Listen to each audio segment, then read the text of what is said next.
पहली गवाही सिस्टर मल्लिका दी है। सिस्टर मल्लिका फतेह जलाल तो। हालेलुया। ये ब्रदर कमल हैं, उन्हां दी वाइफ मल्लिका है और फतेह जलाल पिंड तो आए हैं। ये फैमिली अपनी गवाही दिंदी है कि ये ब्रदर दसदे हैं कि इन्हां दी वाइफ जदों प्रेगनेंट सी तां इन्हां दे पेट दे विच बच्चा भी सी और बच्चे दे नाल एक रसौली भी सी और डॉक्टर्स ने दस्सिया कि उस रसौली के कारण बच्चे को नुकसान हो सकता है।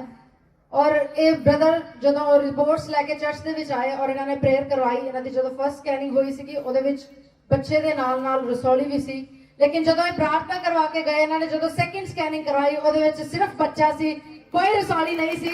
ये परमेश्वर का धन्यवाद करते हैं कि परमेश्वर ने इन्होंने उस रसौली तो आजाद किया और खुदावन ने इन्होंने एक और बेटे के नाल ब्लेस किया है। असी परमेश्वर का धन्यवाद करते हैं। सब जन अपने हाथ उठावांगे और इस गवाही के लिए परमेश्वर पिता का धन्यवाद करेंगे, इस चंगाई लिए परमेश्वर का धन्यवाद करेंगे। हालेलुया। जिन्हें परमेश्वर के नबी जन सी, जिन्हें भी करैक्टर जेडे असी देखते हाँ कि वह परमेश्वर की महिमा करते सी और परमेश्वर के विच अपने जीवन को गुजारते सी। अगर तुसीं उन्हां दी लाइफ नूं पढ़ो तो देखो कि डेली रोज प्रतिदिन उन्हां दे जीवन दे विच एक नवां मिरेकल हुंदा सी। मूसा दे जीवन नूं देखो, अब्राहम दे जीवन नूं देखो, उन्हां दी लाइफ आश्चर्य कर्मां दे नाल भरी हुई सी, मौजज़ियां नाल भरी हुई सी। हालेलुया। और खुशखबरी ये है कि असीं सारे भी उसे अब्राहम दे डिसेंडेंट हां। हालेलुया। हालेलुया। असीं भी उहदी ही संतान हां और साडे जीवन दे विच भी रोज मिरेकल होना चाहिए है, रोज मौजज़ा होना चाहिए है। आमीन। हालेलुया। इसलिए बड़ी आशा रखो परमेश्वर दे कोलों। परमेश्वर अज तुहाडे जीवन दे विच एक वड्डा मिरेकल करन दे लई जा रहा है। हालेलुया।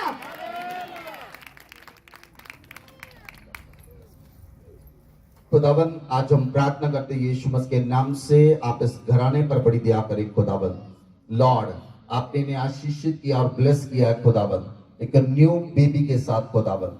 लॉर्ड आपने इब्राहिम के संग वायदा किया, मैं तेरे वंश को बढ़ाऊंगा, आकाश के तारागण गिनाई फलवंत करूंगा। सचमुच प्रभु आपके वायदे सच्चे हैं और हमने देख लिया आपके वायदे सच्चे हैं खुदावन। और लॉर्ड हम प्रार्थना करते ये बेटा वैसे ही चले खुदावन जैसे अब्राहम चला खुदावन। लॉर्ड आपका दाहिना हाथ इनके जीवन का ठहर जाए। हम परमेश्वर के पवित्र स्थान से इन्हें आशीष देते और बरकत देते हैं। ताउमर खुदावन इनके साथ रहे, खुदावन का दाहिना हाथ इनके ऊपर रहे। हम परमेश्वर यीशु मसीह के नाम से इन्हें आशीष देते और बरकत देते हैं। खुदावन हम प्रार्थना करते हैं इनके जीवन पर आपका फजल हो, इनके जीवन पर आपकी कृपा हो और खुदावन आपका दाहिना हाथ इनके साथ बना रहे खुदावन। जैसा आपका दाहिना हाथ यूसुफ के साथ था, आप यूसुफ के साथ मौजूद थे खुदावन, आप नूह के साथ मौजूद थे खुदावन, आप इब्राहिम के साथ मौजूद थे खुदावन, आप इनके साथ मौजूद रूप में रहे खुदावन। मेरी ये प्रार्थना है इनके अंदर से आपकी उपस्थिति नजर आए। हम पात्रों को अनुग्रह से मांगते आपके जीवन के ऊपर पवित्र आत्मा का ठहर जाइए यीशु मसीह के नाम से और पवित्र आत्मा की उपस्थिति आपके भीतर आपके अंदर से नजर आए। प्रभु यीशु मसीह के नाम से हम इस प्रार्थना को पिता परमेश्वर से मांगते हैं। आमीन। God bless you. तो बहुत बहुत मुबारक। आओ असीं अगली गवाही नूं सुनिए। अगली गवाही सिस्टर सुनीता दी है। इस सिस्टर सुनीता हन सलेमपुर तो आए हैं और इस सिस्टर अपनी गवाही दे विच दसदे हन कि इस सिस्टर ने एक नवा घर खरीदिया और उस घर की जो रजिस्ट्री करवानी सी उहदे वास्ते जिहड़ी फुल पेमेंट सी वो इस सिस्टर किश्तां दे विच दे रहे थे और जो लास्ट किश्त इन्हां दी रह गई सी और वो किश्त ये नहीं दे पा रहे सी, इन्हां कोल अरेंजमेंट नहीं सी हो रहा और इस सिस्टर दसदे हन कि इन्हां ने फैबररी दे विच उस पेमेंट नूं पे करना सीगा और इस सिस्टर दसदे हन कि इन्हां कोल कोई अरेंजमेंट नहीं सी। लेकिन जदों परमेश्वर के पुत्र ने प्रार्थना की और इन्होंने कहा तुहाडे अकाउंट दे विच पैसे ट्रांसफर हो रहे हैं तो इस सिस्टर दसदे हन कि परमेश्वर ने इन्होंने मुहैया किया और समय तो पहला इन्होंने कोल अरेंजमेंट हो गया। ये परमेश्वर का धन्यवाद करते हैं। और इन्हों की दूसरी गवाही यह है कि इन्हों का जो पूरा घर है वो 2 हिस्सों के विच है और उसकी रजिस्ट्री 2 हिस्सों की रजिस्ट्री एको ही जगह के विच एको ही नाम देते होनी सी और इस सिस्टर दसदे हैं कि एक पोर्शन दा इन्होंने अरेंजमेंट करना सी और दूसरे पोर्शन का इन्हों के ब्रदर इन लॉ ने यानी इन्हों के देवर ने करना सी और ये दसते हैं कि उन्होंने कोल भी कोई भी अरेंजमेंट नहीं सी पैसों का। जो इन्होंने कोल पैसे पूरे अरेंज हो गए तो उन्होंने कोल कोई अरेंजमेंट नहीं सी हो पा रहा और ये सिस्टर दसते हैं कि ये चर्च में आए और इन्होंने उन्होंने वास्ते प्रार्थना करवाई कि परमेश्वर जिस तरह तू मेरे लिए मुहैया किया उन्होंने भी मुहैया कर ताकि ਅਸੀਂ समय सिर अपनी रजिस्ट्री ਨੂੰ करवा सकीए। और ਇਹ सिस्टर ਦੱਸਦੇ ਹਨ कि उन्होंने बैंक ਦੇ ਵਿੱਚ ਲੋਨ ਅਪਲਾਈ ਕੀਤਾ ਸੀ और ਜਦੋਂ ਉਹਨਾਂ ਨੇ ਲੋਨ ਅਪਲਾਈ ਕੀਤਾ ਤੇ ਲੋਨ ਡਿਪਾਰਟਮੈਂਟ ਦੇ ਲੋਕ ਜਦੋਂ ਉਹਨਾਂ ਦੇ ਘਰ ਦੇ ਵਿੱਚ ਉਹਨਾਂ ਦਾ ਘਰ ਦੇਖਣ ਲਈ ਆਏ और सारे पेपर सब कुछ कंप्लीट सी लेकिन जिद्दां ही उन्होंने ਇਹਨਾਂ ਦੇ ਘਰ ਦੇ ਵਿੱਚ ਆ ਕੇ ਇਹਨਾਂ ਦੇ ਘਰ ਨੂੰ ਦੇਖਿਆ उन्होंने सिर्फ यही रीजन दस्या कि ਤੁਹਾਡਾ ਘਰ ब्रांच तो बहुत दूर है ਅਸੀਂ लोन नहीं दे सकते हाँ। और इस सिस्टर ने इमीडिएटली चर्च ਦੇ ਵਿੱਚ कॉल किया कि पास्टर जी सारा कुछ कंप्लीट सी लेकिन एक ही सेकंड ਦੇ ਵਿੱਚ उन्होंने सिर्फ इतना ही किया कि घर ਤੁਹਾਡਾ ब्रांच तो दूर है इसलिए ਅਸੀਂ ਤੁਹਾਨੂੰ लोन प्रोवाइड नहीं कर सकते हाँ। और इस सिस्टर ਦੱਸਦੇ ਹਨ कि जिद्दां ही इन्होंने फोन किया तो वेरी नेक्स्ट डे उन्होंने खुद कॉल आ गई और इन्हों का सारा ਜਿਹੜਾ ਇਹਨਾਂ ਦੇ ਦਿਓਰ ਦਾ ਲੋਨ ਦਾ ਅਰੇਂਜਮੈਂਟ ਸੀ ਉਹ ਕੰਪਲੀਟ ਹੋ ਗਿਆ। ਹੁਣ ਇਹਨਾਂ ਦੇ ਫੈਮਿਲੀ ਦੇ ਵਿੱਚ ਇਹਨਾਂ ਦੇ ਘਰ ਦੀ ਰਜਿਸਟਰੀ ਹੋ ਚੁੱਕੀ ਹੈ। ਇਹ ਪਰਮੇਸ਼ਰ ਦਾ ਧੰਨਵਾਦ ਕਰਦੇ ਹਨ ਕਿ ਮੁਹੱਈਆ ਕਰਨ ਵਾਲੇ ਪਰਮੇਸ਼ਰ ਨੇ ਇਹਨਾਂ ਦੇ ਜੀਵਨ ਦੇ ਵਿੱਚ ਇਸ ਆਸ਼ਚर्य ਕਰਮ ਨੂੰ ਕੀਤਾ ਹੈ। Hallelujah hallelujah. ਸਭ ਜਨ ਅਸੀਂ ਹੱਥਾਂ ਨੂੰ ਉਠਾਵਾਂਗੇ ਔਰ ਪਰਮੇਸ਼ਰ ਦਾ ਧੰਨਵਾਦ ਕਰਾਂਗੇ ਇਸ ਗਵਾਹੀ ਦੇ ਲਈ। ਉਹ ਆਪਣੇ ਸਮੇਂ ਦੇ ਉੱਤੇ ਸਭ ਕੁਝ ਪੂਰਾ ਕਰਨ ਵਾਲਾ ਪਰਮੇਸ਼ਰ ਹੈ। ਉਹ ਭਲਾ ਪਰਮੇਸ਼ਰ ਸਾਡੀਆਂ ਸਾਰੀਆਂ ਜ਼ਰੂਰਤਾਂ ਨੂੰ ਜਾਣਦਾ ਹੈ। ਹਾਲੇਲੂਇਆ। ਅਗਲੀ ਗਵਾਹੀ ਸਿਸਟਰ ਕਮਲਜੀਤ ਦੀ ਹੈ। ਇਹ ਸਿਸਟਰ ਕਮਲਜੀਤ ਹਨ ਤਲਵੰਡੀ ਪੀਲਾ ਪਿੰਡ ਤੋਂ ਆਏ ਹਨ ਔਰ ਇਹ ਸਿਸਟਰ ਆਪਣੀ ਗਵਾਹੀ ਦੇ ਵਿੱਚ ਦੱਸਦੇ ਹਨ ਕਿ ਇਹ ਸਿਸਟਰ ਪਿਛਲੇ ਦਿਨਾਂ ਦੇ ਵਿੱਚ ਆਪਣੇ ਕੰਨ ਦੀ ਸਮੱਸਿਆ ਤੋਂ ਬਹੁਤ ਜ਼ਿਆਦਾ ਪਰੇਸ਼ਾਨ ਸੀ। ਇਹਨਾਂ ਦੇ ਕੰਨ ਦੇ ਵਿੱਚ ਲਗਾਤਾਰ ਦਰਦ ਹੁੰਦੀ ਸੀਗੀ ਔਰ ਇਹ ਸਿਸਟਰ ਦੱਸਦੇ ਹਨ ਕਿ ਇਹਨਾਂ ਦਾ ਕੰਨ ਰੇਸ਼ਾ ਦੇ ਨਾਲ ਭਰਿਆ ਹੋਇਆ ਸੀ ਔਰ ਇਹ ਦਰਦ ਦੇ ਨਾਲ ਬਹੁਤ ਜ਼ਿਆਦਾ ਪਰੇਸ਼ਾਨ ਸੀ। ਇਹ ਸਿਸਟਰ ਆਪਣੀ ਗਵਾਹੀ ਦੇ ਵਿੱਚ ਦੱਸਦੇ ਹਨ ਇੱਕ ਦਿਨ ਆਪਣੇ ਘਰ ਦੇ ਵਿੱਚ ਜਦੋਂ ਸੌਣ ਜਾ ਰਹੇ ਸੀ ਰਾਤ ਦੇ ਸਮੇਂ ਔਰ ਇਹਨਾਂ ਨੇ परमेश्वर के कोलों प्रार्थना की और प्रार्थना करके उस तो बाद सौ गए और इस सिस्टर दसते हैं कि जब ये सुते पे सन इन्होंने महसूस होया कि किसी ने आके इन्होंने कान नूं छूया और उस तो बाद पूरी तरह ठीक हैं। ये विश्वास करते हैं कि परमेश्वर ने अपने एंजल को भेजा और उस एंजल ने इन्होंने छूया और ये भैन ने चंगाई पाई है। असं खुदा का शुक्र करते हैं। सब जन अपने हाथों उठावांगे खुदा का शुक्र करांगे। Hallelujah hallelujah. वो सचमुच अपने दूतां नूं भेज के अपने वचन नूं भेज के चंगा करता है। आमीन। ਜਿਹੜੇ ਉਸ ਉੱਤੇ ਭਰੋਸਾ ਰੱਖਦੇ ਹਨ ਬਾਈਬਲ ਦੇ ਵਿੱਚ ਲਿਖਿਆ ਉਹ ਕਦੀ ਲੱਜਿਤ ਨਹੀਂ ਹੁੰਦੇ ਉਹ ਕਦੀ ਸ਼ਰਮਿੰਦਾ ਨਹੀਂ ਹੁੰਦੇ। ਹਾਲੇਲੂਇਆ। ਪਰਮੇਸ਼ਰ ਨੇ ਇਹਨਾਂ ਨੂੰ ਛੂ ਕੇ ਚੰਗਾਈ ਦਿੱਤੀ ਹੈ। ਅਸੀਂ ਖੁਦਾ ਦਾ ਸ਼ੁਕਰ ਕਰਦੇ ਹਾਂ। ਸਭ ਜਨ ਹੱਥਾਂ ਨੂੰ ਉਠਾਈਏ ਔਰ ਖੁਦਾ ਦਾ ਧੰਨਵਾਦ ਕਰੀਏ ਇਸ ਗਵਾਹੀ ਦੇ ਲਈ।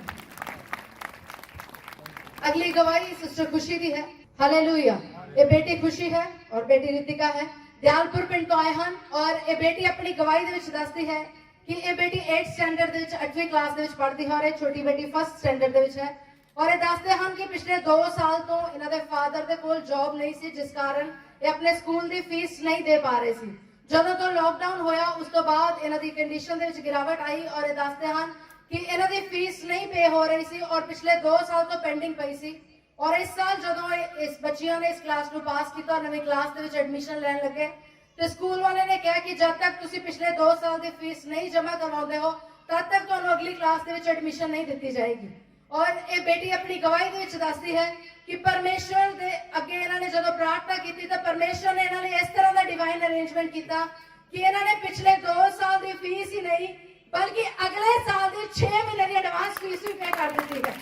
और परमेश्वर का धन्यवाद करते हैं कि परमेश्वर ने इन्होंने जीवन में अद्भुत गवाही ने बनाया है। सब जन ਅਸੀਂ ਹੱਥਾਂ ਨੂੰ ਉਠਾਵਾਂਗੇ ਔਰ ਪਰਮੇਸ਼ਰ ਪਿਤਾ ਦਾ ਧੰਨਵਾਦ ਕਰਾਂਗੇ ਇਸ ਡਿਵਾਈਨ ਅਰੇਂਜਮੈਂਟ ਦੇ ਲਈ। ਹਾਲੇਲੂਇਆ।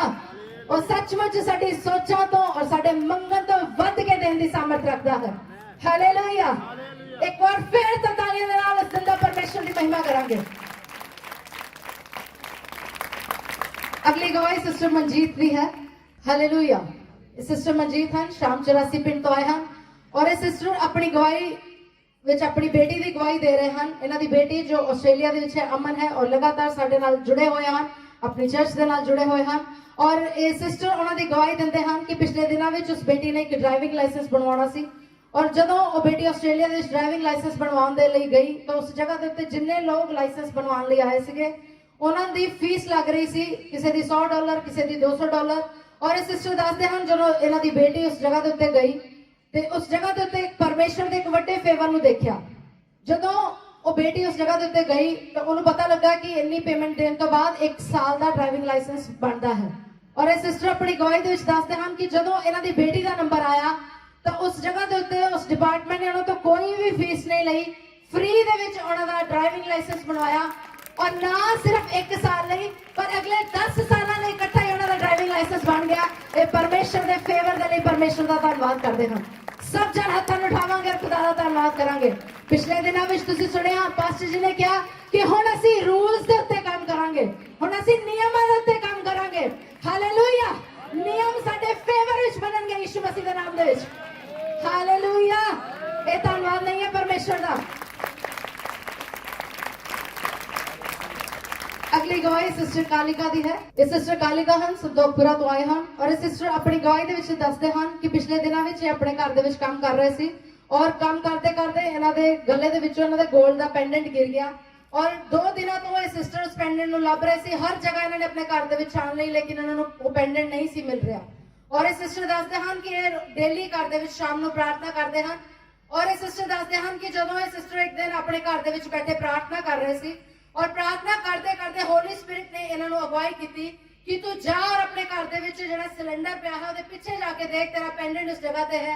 ਇਹ ਸਿਸਟਰ ਦੱਸਦੇ ਹਨ ਇਹਨਾਂ ਨੇ ਆਪਣੀ ਪ੍ਰੇਅਰ ਨੂੰ ਕੰਪਲੀਟ ਕੀਤਾ ਔਰ ਉੱਠ ਕੇ ਸਿਲੰਡਰ ਦੇ ਪਿੱਛੇ ਜਾ ਕੇ ਦੇਖਿਆ ਤਾਂ ਉਸ ਜਗ੍ਹਾ ਦੇ ਉੱਤੇ ਸਿਸਟਰ ਦਾ 골ਡ ਦਾ ਪੈਂਡੈਂਟ ਪਿਆ ਹੋਇਆ ਸੀ। ਇਹ ਪਰਮੇਸ਼ਰ ਦਾ ਧੰਨਵਾਦ ਕਰਦੇ ਹਨ ਕਿ ਪਰਮੇਸ਼ਰ ਨੇ ਇਹਨਾਂ ਨੂੰ ਕਿਸੇ ਵੀ ਤਰ੍ਹਾਂ ਦੇ ਨੁਕਸਾਨ ਤੋਂ ਬਚਾਇਆ ਹੈ। ਸਭ ਜਨ ਹੱਥਾਂ ਨੂੰ ਉਠਾਵਾਂਗੇ ਔਰ ਖੁਦਾ ਦਾ ਧੰਨਵਾਦ ਕਰਾਂਗੇ ਇਸ ਗਵਾਹੀ ਦੇ ਲਈ। ਪਰਮੇਸ਼ਰ ਦੇ ਵਚਨ ਦੇ ਵਿੱਚ ਲਿਖਿਆ ਕਿ ਪਰਮੇਸ਼ਰ ਸਾਨੂੰ ਆਪਣਾ ਆਤਮਾ ਦਿੰਦਾ ਹੈ, ਪਵਿੱਤਰ ਆਤਮਾ ਜੋ ਹਰ ਸਮੇਂ ਸਾਡੀ ਸਹਾਇਤਾ ਕਰਦਾ ਹੈ। ਹਾਲੇਲੂਇਆ। ਔਰ ਸਾਡੀ ਅਗਵਾਈ ਕਰਦਾ ਹੈ, ਉਹ ਸਾਡਾ ਨੁਕਸਾਨ ਨਹੀਂ ਹੋਣ ਦਿੰਦਾ। ਉਹ ਪਵਿੱਤਰ ਆਤਮਾ ਜਿਹੜਾ ਸਭ ਕੁਝ ਜਾਣਦਾ ਹੈ, ਜੋ ਸਾਡੇ ਪਾਸਟ ਨੂੰ, ਸਾਡੇ ਪ੍ਰੈਜ਼ੈਂਟ ਨੂੰ, ਸਾਡੇ ਫਿਊਚਰ ਨੂੰ ਜਾਣਦਾ ਹੈ, ਉਹ ਪਵਿੱਤਰ ਆਤਮਾ ਸਾਡੇ ਨਾਲ ਰਹਿੰਦਾ ਹੈ। ਹਾਲੇਲੂਇਆ। ਇਸ ਲਈ ਉਹ ਸਾਨੂੰ ਹਰ ਨੁਕਸਾਨ ਤੋਂ ਬਚਾਉਂਦਾ ਹੈ। ਅਸੀਂ ਖੁਦਾ ਦਾ ਧੰਨਵਾਦ ਕਰਦੇ ਹਾਂ ਪਰਮੇਸ਼ਰ ਦੀ ਇਸ ਵੱਡੀ ਬਲੇਸਿੰਗ ਦੇ ਲਈ।